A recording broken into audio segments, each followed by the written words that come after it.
에서 27절까지, 사도행전 20장 22절에서 27절까지. 제가 대독해 드립니다. 보라, 이제 나는 성령에 매어 예루살렘으로 가는데 거기서 무슨 일을 당할는지 알지 못하노라.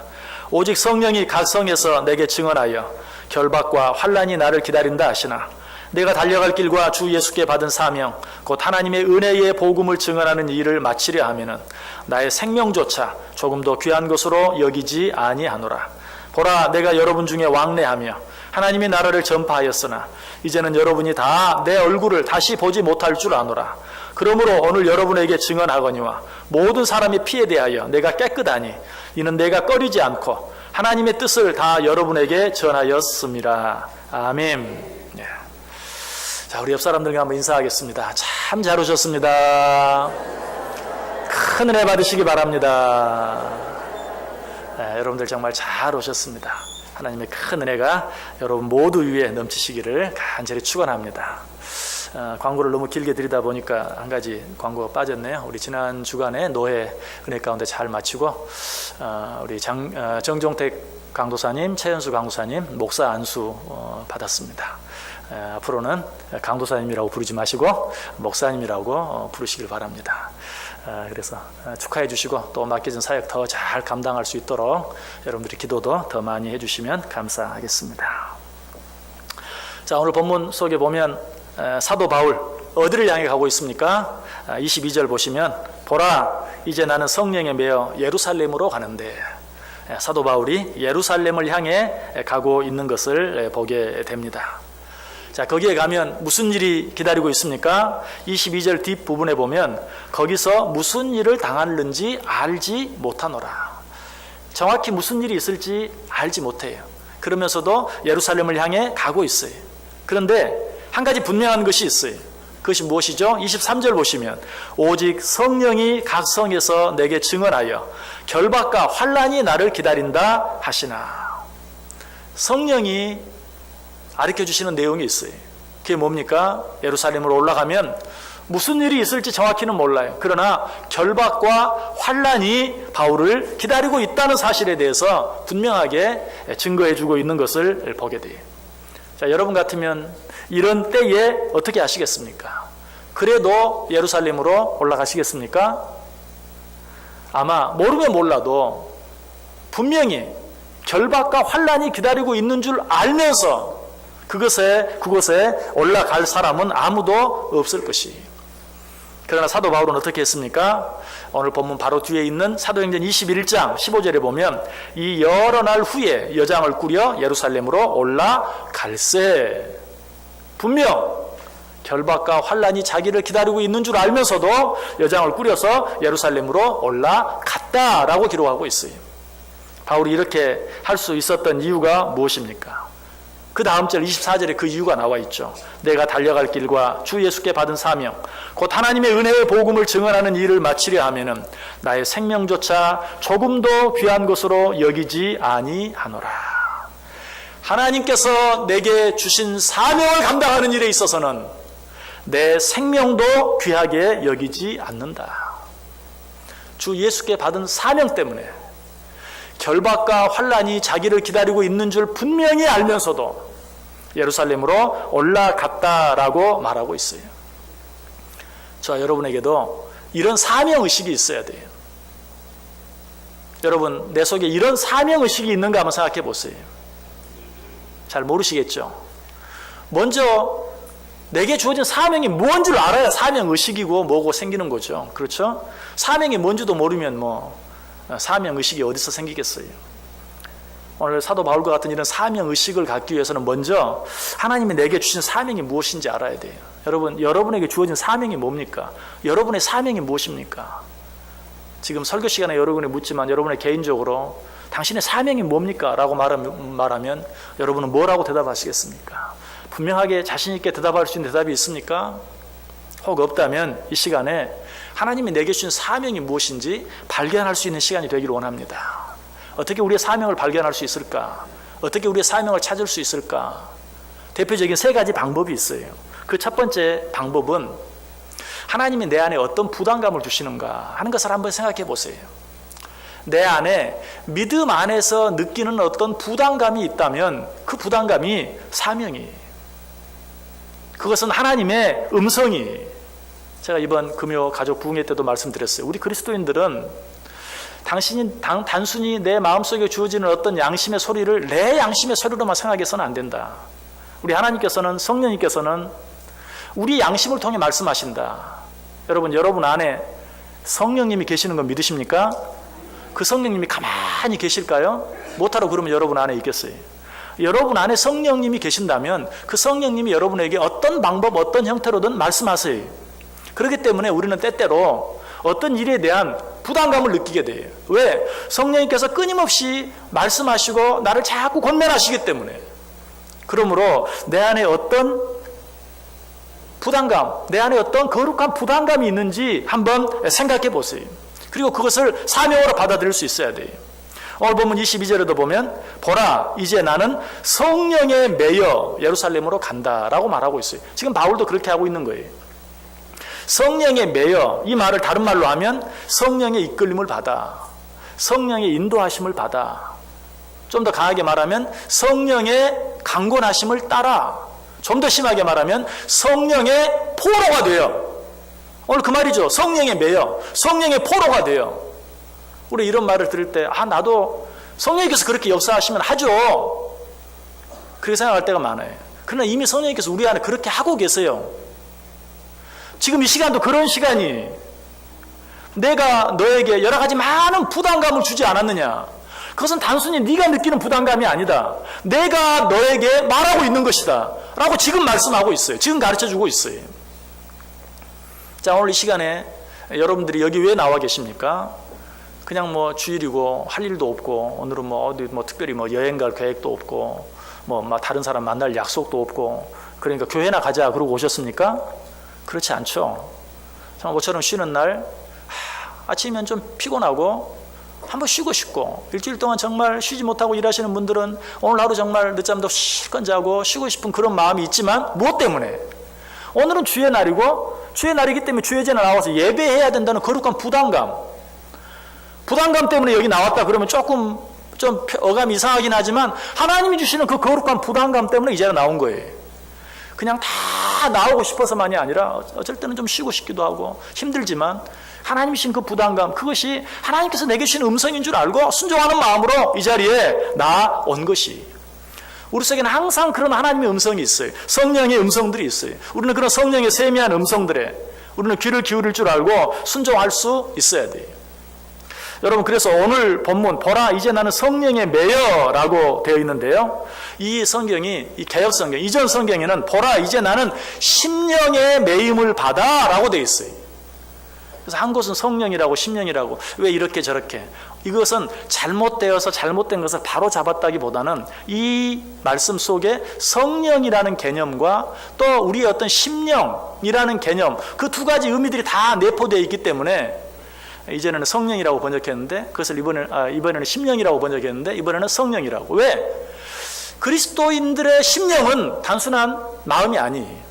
성령이 함께 하시고 성령이 내주하시는 것이. 그래서 그것을 혹시라도 우리가 그저 단순히 내 마음으로만 생각하지 않도록 하기 위해서 이걸 성령으로라고 번역했다라고 생각해요. 심령의 매임을 받아 단순히 자기 자신의 인간의 생각이 아니라 성령에 매여 그 안에서 역사하시는, 자기 심령에 역사하시는 성령의 강권하심을 따라 내가 예루살렘으로 올라간다라고 이야기하고 있어요. 여러분들에게 주어지는 어떤 성령의 음성들이 있습니까? 어떤 부담감들이 있습니까? 그 부담감들에 늘 순종함으로 말미암아서 하나님께서 우리에게 주신 사명이 무엇인지 깨달아야 돼요. 혹시 가난한 사람을 보면 마음에 부담이 되는 분이 있습니까? 그분의 사명은 가난한 자들을 돕는 것이 사명이에요. 혹시 나보다 건강이 좋지 못한 자들을 보면은 정말 긍휼히 여기는 마음이 생기고 어떻게든 좀 도와주고 싶은 마음이 생깁니까? 그 사람은 정말 이 자기가 가지고 있는 건강으로 말미암아서 자기보다 더 약한 자들을 돕고 섬기는 그런 사명이 주어진 자예요. 혹시 나보다 배우지 못한 자를 보면 어떤 방법으로 좀 도와주고 싶고, 배우지 못한 것 때문에 사회에서 손해를 보거나 억울한 일을 당하지 않도록 도와주고 싶은 그런 마음이 생기는 분 계십니까? 그 사명이 정말 그런 자들을 도와줄 수 있는. 여러분, 또 어떤 분은 무슨 해야 될 일이 눈앞에 보이면 안 하고는 못 견디는 분이 있어요. 여러분, 그것도 사명이에요. 그런 사람들은 이 섬김의 사명, 또 봉사의 사명이 있어요. 그런 것들을 하나님이 내게 주신 것인 줄 알고 오늘 바울서도처럼 주 예수께서 내게 맡긴 사명, 그 사명을 감당하는 일에는 내가 내 생명도 귀하게 여기지 않는다라고 고백할 수 있어야 돼요. 또 한 가지, 우리의 사명이 무엇인가 어떻게 발견할 수 있을까요? 내가 남들보다 더 많이 가진 것이 있다면 그 사명입니다. 제일 먼저 물질 생각할 수 있죠. 내가 남보다 더 많은 물질을 가지고 있다면 나보다 덜 가진 자를 돕고 섬겨야 될 사명이 나에게 있는 것이,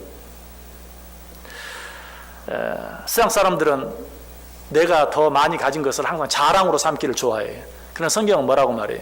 그런 것으로 자랑하지 말고 그런 것으로 하나님께서 너에게 맡기신 자들을 섬겨라, 도와주라 라고 이야기하고 있어요. 그래서 요즘 우리가 잘 쓰는 말로 벌어서 남 주자. 내가 더 많이 벌었다면, 내가 더 많이 가졌다면 그렇지 못한 자들을 섬길 수 있는, 도와줄 수 있는 마음이 필요해요. 성경도 이야기해요. 고린도후서 8장 13절 이하에 이는 다른 사람들은 평안하게 하고 너희는 곤고하게 하려는 것이 아니요 균등하게 하려 함이니 이제 너희의 넉넉한 것으로 그들의 부족한 것을 보충함은 후에 그들의 넉넉한 것으로 너희의 부족한 것을 보충하여 균등하게 하려 함이라. 기록된 것 같이 많이 거둔 자도 남지 아니하였고 적게 거둔 자도 모자라지 아니하였느니라. 너보다 어려운 자를 도와라. 이것은 꼭 네 것을 가져다가 다른 사람에게 주려고 하는 것이 아니다. 혹 네가 어려울 때는 또 다른 사람을 통하여 너의 어려움을 돕게 하기 위한, 그래서 균등하게 하기 위한 것이다 라고 이야기하고 있어요. 잠언 11장 24절 이하에도 흩어 구제하여도 더욱 부하게 되는 일이 있나니 과도히 아껴도 가난하게 될 뿐이라. 구제를 좋아하는 자는 풍족하여질 것이요 남을 윤택하게 하는 자는 자기도 윤택하여지리라. 곡식을 내놓지 아니하는 자는 백성에게 저주를 받을 것이라. 파는 자는 그의 머리에 복이 임하리라. 과도히 아껴도 손해가 될 뿐이다. 나보다 더 많이 가진 것이 있다면, 나눌 만한 것이 있다면 나누라. 그것이 너에게 복이 될 것이다 라고 이야기하고 있어요. 물질뿐만이 아니, 아까도 말씀드렸지만 남보다 많은 지식이 있다면, 옛날에는 배워서 남 주냐 이렇게 말했는데 요즘은 또 어때요? 배워서 남 주자. 그래서 옛날에는 기부하면 돈만 기부하는 거 생각했어요. 요새는 재능 기부, 지식 기부, 시간 기부, 여러 가지 많은 기부들이 있어요. 내가 남보다 더 많이 배웠다면 정말 그러지 못한 자들, 내가 남보다 더 많은 지식이 있다면 그것도 그렇지 못한 자들을 섬기라고 주신 하나님의 사명이에요. 성경도 이런 삶의 원리를 가르쳐주죠. 잠언 9장 9절 지혜 있는 자에게 교훈을 더하라. 그가 더욱 지혜로워질 것이요 의로운 사람을 가르치라. 그의 학식이 더하리라. 남보다 더 아는 것 가지고 잘난 척만 하지 말고 그것으로 다른 사람을 잘 섬기는 것, 그것이 하나님께서 우리에게 맡겨주신 사명이다. 물질, 지식뿐만 아니 건강도 마찬가지. 남보다 더 좋은 건강이 있다면 그것 가지고 나만 즐기는 것이 아니라 그것으로 아까도 역시 말씀드렸어요. 나보다 약한 자들을 돕고 섬길 수 있어야 돼요. 갈라디아서 5장 13절 말이에요. 형제들아 너희가 자유를 위하여 부르심을 입었으나 그러나 그 자유로 육체의 기회를 삼지 말고 오직 사랑으로 서로 종노릇하라. 이 말씀은 정말 우리의 구원에 관한 말씀이지만 하나님께서 우리에게 주신 건강에 대해서도 적용해 볼 수 있어요. 네가 건강을 가지고 있다면 그 건강을 너 자신만 위해 쓰지 말고 다른 사람의 종노릇하며 다른 사람을 섬기는데, 다른 사람을 돕는데 사용하라라고 우리에게 말씀하고 있어요. 여러분, 내가 남보다 더 많이 가진 것 있습니까? 조금이라도 물질을 더 가지고 있습니까? 건강을 더 가지고 있습니까? 지식을 더 가지고 있습니까? 하나님이 내게 주신 사명으로 알고 우리는 그것으로 다른 사람을 섬길 수 있어야 돼요. 한 가지 방법이 더 있어요. 내 사명을 발견할 수 있는. 이것은 첫 번째 방법, 두 번째 방법과 아주 다른 특별한 방법이에요. 무엇이 우리의 사명일까요? 내가 가진 아픔과 고통도 내 사명이에요. 남이 갖지 않은 아픔, 남이 갖지 않은 고통을 가지고 있습니까? 그것도 하나님께서 내게 주신 사명이에요. 왜? 그 아픔을 갖지 아니한 자, 그 아픔을 겪어보지 아니한 자는 그런 아픔과 고통을 가지고 있는 자를 도울 수가 없어요. 어쩔 때는 도움다고 도와도 힘이 안 돼요. 위로가 안 돼요. 네가 뭘 알아? 오히려 그런 마음이 생길 때가 있어요. 너무 힘들고 어려우면 누가 나를 사랑하는 마음으로 위로하고 격려해도 네가 뭘 알아? 하는 그런 마음이 생길 때가 있어요. 그런 사람은 누가 도울 수 있습니까? 같은 아픔을 가진 자, 같은 고통을 겪어본 자, 이런 자가 진정으로 도울 수 있어요. 아픔과 고통도 하나님께서 우리에게 주신 사명이에요. 요즘 속된 말로 호레비 사정은 호레비가 안다, 과부 사정은 과부가 안다, 이런 말이 왜 생겼습니까? 그 어려움과 아픔을 모르는 자는 도와준다고 도와줘도 어쩔 때는 비웃는 저런 것처럼 들리기도 하고 자존심이 상하기도 하고 할 수 있는 것이, 왜 하나님께서 때때로 우리에게 이유 없는, 알 수 없는 아픔과 고통을 주시는가? 동일한 아픔과 고통을 가진 자들을 도울 수 있는 사명을 주시기 위해서. 그래서 가끔 여러분들 TV나 신문이나 이런 인터뷰하는 것들을 보면 어떤 사람이 아주 좋은 신약을 발견했어요. 어떻게 그런 연구를 하게 됐습니까? 사실은 제가 어렸을 때 그것 때문에 고통을 당했습니다. 아니, 사실은 우리 부모님들이 그 병으로 제가 어렸을 때 돌아가셨습니다. 그래서 저는 그 병을 치료할 수 있는 약을 발견하는 것, 그것이 내 일생일대 목표였습니다. 여러분, 이렇게 말씀하는 분들 많이 보죠? 자기가 당한 그런 아픔, 고통, 그것을 가지고 같은 아픔과 고통을 가진 자들을 돕는 도구로 삼는 것이, 여러분에게 어떤 아픔과 고통이 있습니까? 왜 하나님 나에게 이런 아픔과 고통만 주십니까? 원망하고 불평할 것이 아니라, 하나님, 이것을 통해서 내가 해야 될 사명이 무엇입니까? 라고 하나님께 기도하고 그 사명 감당하기 위해서 동일한 아픔과 고통을 가진 자들을 돌아보고 사랑하고 섬길 수 있어야 된다는 사실이, 이 세상에 당해보지 않고는, 겪어보지 않고는 이해할 수 없는 일들이 너무나 많아요. 그래서 사도 바울은 고린도전서 9장 22절 23절에 약한 자들에게 내가 약한 자와 같이 된 것은 약한 자들을 얻고자 하며 내가 여러 사람에게 여러 모습이 된 것은 아무쪼록 몇 사람이라도 구원하고자 함이니 내가 복음을 위하여 모든 것을 행함은 복음에 참여하고자 함이라. 내가 어떤 사람을 에게 복음을 전하기 위해서 약한 자들에게는 내가 약한 자와 같이 되었다. 여러 가지 모습을 가진 자들이 많이 있는데 이 모습을 가진 자들에게 나도 이 모습으로, 저 모습을 가진 자들에게 나도 저 모습으로 다가갔다. 왜? 그들이 좀 더 복음을 잘 받아들일 수 있게 하기 위해서라고 사도 바울이 고백하고 있는 것을 보게 돼요. 자, 이제 하나님께서 여러분에게 주신 사명이 무엇인지 발견하셨습니까? 지금이라도 내 사명이 무엇인지 분명히 확인하세요. 여러분, 적당히 지나가지 마시고 다음에 하지 마시고 이 시간에 한번 하나님이 내게 늘 그 내 마음속 늘 한 자리에 차지하고 있는 부담감, 그 거룩한 부담감, 어떤 부담감이 있는지, 많지는 않더라도 내가 남들보다 좀 더 가진 것, 남들보다 좀 더 잘할 수 있는 것, 그게 뭐가 있는지 한번 확인해 보세요.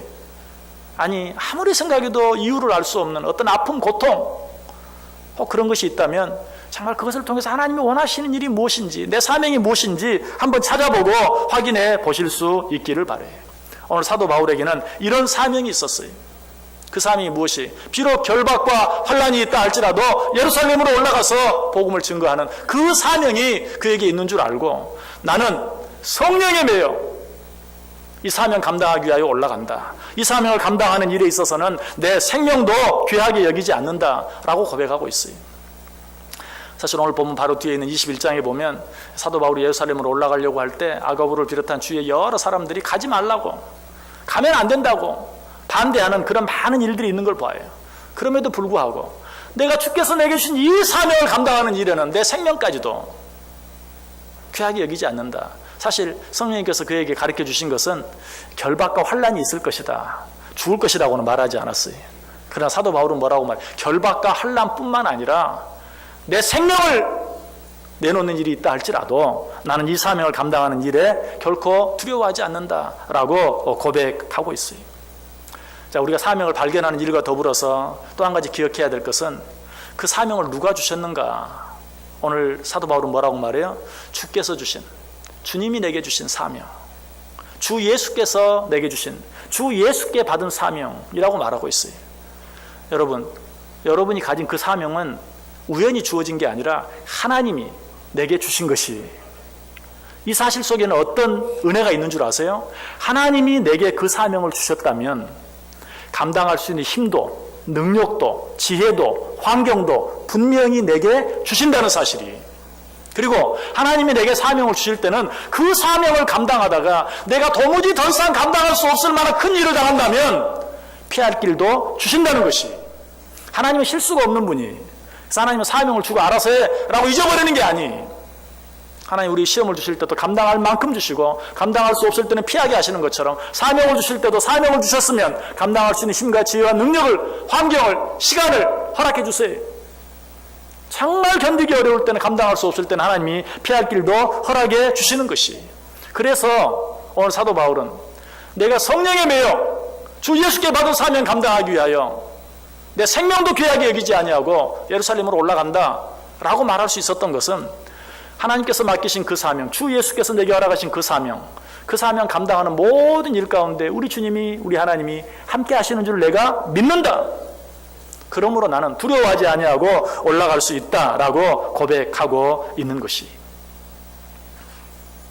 자, 아직도 여러분에게 주신 사명이 무엇인지 아직도 확실히 잘 알 수 없는 분이 있습니까? 이 시간에는 우리 모두가 부인할 수 없는, 너무나 분명한, 우리 모두에게 확실하게 주어진 분명한 사명 한 가지 말씀드리고 오늘 말씀 마치려고 그래요. 그것이 무엇입니까? 예수님께서 이 세상 떠나시면서 우리에게 주신 최후의 명령. 그러므로 너희는 가서 모든 족속으로 제자를 삼아 아버지와 아들과 성령의 이름으로 세례를 주고 내가 너희에게 분부한 모든 것을 가르쳐 지키게 하라. 너무 길죠? 전도해라. 전도해라. 예수님의 유언이. 우리가 설령 나는 아무리 생각해도 내 사명이 뭔지 모르겠어요. 무슨 부담감도 없고요. 아무리 생각해도 뭐 더 가진 것도 없는 것 같고요. 나는 왜 그런지 그냥 뭐 아픔도 없고 고통도 없고 날마다 편하고 좋아요. 도대체 내 사명이 뭔지 난 모르겠어요. 그래도 혹 그런 분이 있다 할지라도 피할 수 없는 사명. 전도해라. 사도행전 1장 8절. 오직 성령이 너희에게 임하시면 너희가 권능을 받고 예루살렘과 유대와 사마리아와 땅 끝까지 이르러 내 증인이 되라. 이거는 우리 모두가 피할 수 없는, 하나님이 우리 모두에게 주신, 이것도 가장 짧게 말하면 뭐예요? 전도해라. 땅 끝까지 전도하고 선교해라 라고 우리에게 말씀하고 있는 것이. 이 사명 감당해야 돼. 오늘 사도 바울도 말해요. 주 예수께 받은 사명, 그 사명이 뭐였어요? 복음 증거하는 것. 분명히 고백하고 있어요. 주 예수께 받은 사명, 곧 복음을 증거하는 이 사명을 감당하는 일에 있어서는 내 생명도 귀하게 여기지 아니한다. 여러분, 교회가 여러분을 위해서, 여러분이 하나님께서 여러분 모두에게 주신 이 사명을 감당하기 위해서 정말 멍석 다 깔아놓고 준비된 이 기회에도 전도하지 못한다면 정말 너무 잘못하고 있는 것이. 아직도 시간이 많아요. 분명 내 마음속에 부담감이 있는데 무슨 VIP 초청잔치, 예수 축제 말을 들을 때마다 생각나는 사람이 있고 부담이 가는 사람이 있는데 아직도 전화도 안 하고 찾아가지도 않고 하신 분이 있습니까? 또 조그만 선물 하나라도 주면서 할 수도 있는데 그렇게 할 만한 여력이 나에게 있는데도 맨 입으로만 하려고 하니까 잘 안 된 분 계십니까? 하나님 우리에게 주신 능력 안에서, 하나님 우리에게 주신 기회에 따라서 한번 최선을 다해 보세요. 내가 이 VIP 초청잔치의 숙제 정말 단 한 사람이라도 꼭 데리고 모시고 나와서 정말 말씀을 듣는 기회가 되게 하고 하나님을 만나는, 한번 예배하는 기회를 내가 꼭 주겠다 하는 그런 마음의 다짐, 결단을 해보세요. 내가 이 일 감당하는 일에는 어떤 욕을 먹어도 좋고 생명까지는 바라지도 않아요. 무슨 여기가 북한도 아니고 그렇다고 죽는 사람은 한 사람도 없을 거예요. 그런데 내가 지난번에 그 사람한테 잘못한 일이 있는데 아이고 그러면 너나 잘 믿어라 그럴 건데 좋다. 내가 그런 비웃음을 당하더라도, 그런 무시를 당하더라도 그럼에도 불구하고 내가 꼭 한번 전하겠다. 꼭 한번 데려오겠다. 내가 복음 전하는 이 귀한 사명, 하나님이 내게 주셨는데 이 사명 감당하는 일에 있어서만큼은 생명이라도 귀하게 여기지, 생명까지라도 내가 하나님 앞에 드리겠다 하는 마음으로 여러분 이 일에 꼭 참여하여서 오늘 사도 바울에게 하나님께서 약속하신, 사도 바울이 이처럼 목숨 내걸고 복음 전하는 사명을 감당한 후에 뭐라고 고백해요? 내가 달려갈 길을 마쳤다. 선한 싸움을 싸웠다. 이제 나를 위하여 무엇이? 의의 면류관이 예비되었노라. 하나님 앞에 갔을 때 정말 부끄러움이 없이 복음을 위해 생명까지도 아끼지 아니하고 귀하게 여기지 아니하고 수고하고 애쓴 자들을 위하여 예비해 놓으신 의의 면류관, 생명의 면류관 받아 누릴 수 있는 저 여러분 다 될 수 있기를 주님의 이름으로 간절히 축원합니다. 기도하겠습니다. 하나님 감사합니다. 우리에게 또 한 번 생명보다 귀하게 여겨야 될 사명이 무엇인지 말씀해 주시니 감사합니다. 주의 복음을 증거하는 사명, 이 사명 감당하는 일에 있어서는 내 생명도 귀하게 여기지 아니할 줄 아는 그 믿음을 우리에게 허락하여 주옵소서. 그리하여 주님 앞에 섰을 때 잘했다, 착하고 충성된 종아, 너를 위해 예비한 의의 면류관을 받으라 라고 칭찬받을 수 있는 우리 모두 되게 해 주옵소서. 예수님의 이름으로 기도드리옵나이다. 아멘. 우리 다 자리에서 일어나셔서